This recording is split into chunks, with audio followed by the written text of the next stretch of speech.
Hello', আজি direct পথাৰৰ পৰা আৰম্ভ কৰিছোঁ। আজি আমাৰ ন ভুই আৰু এইফালে আমি ৰুই আছোঁ।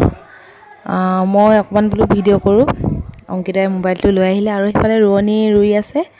আজি মোৰ লগত মিলাই 10 গৰাকীমান হ'ব।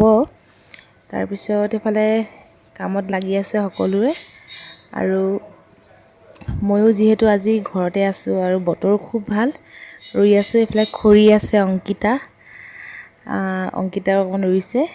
তাই যিহেতু প্ৰথম অলপ শিকিবলৈও আহিছে আৰু আজি বতৰটো খুব ভাল, বৰষুণ অলপ দি আছে আৰু সেইকাৰণে মই একোৱে হাত দীঘল চোলা তেনেকৈ পিন্ধা নাই।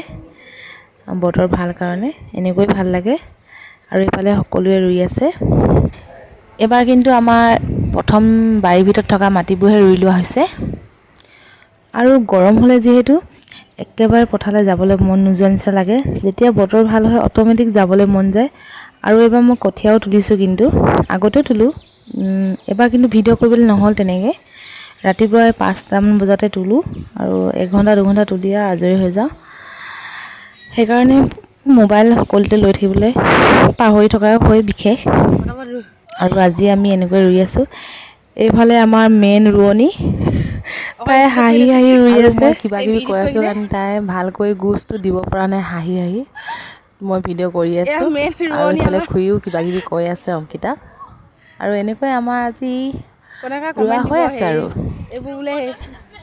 আৰু ৰুই থকাৰ মাজতে আমাৰ ৰিলচ চলি আছে। তাই নাচি আছে আৰু মই ভিডিঅ' কৰি আছোঁ আৰু এনেকৈ ভিডিঅ'টো সামৰণি মাৰিছোঁ আৰু কেনেকুৱা পালে ক'ব। Bye bye.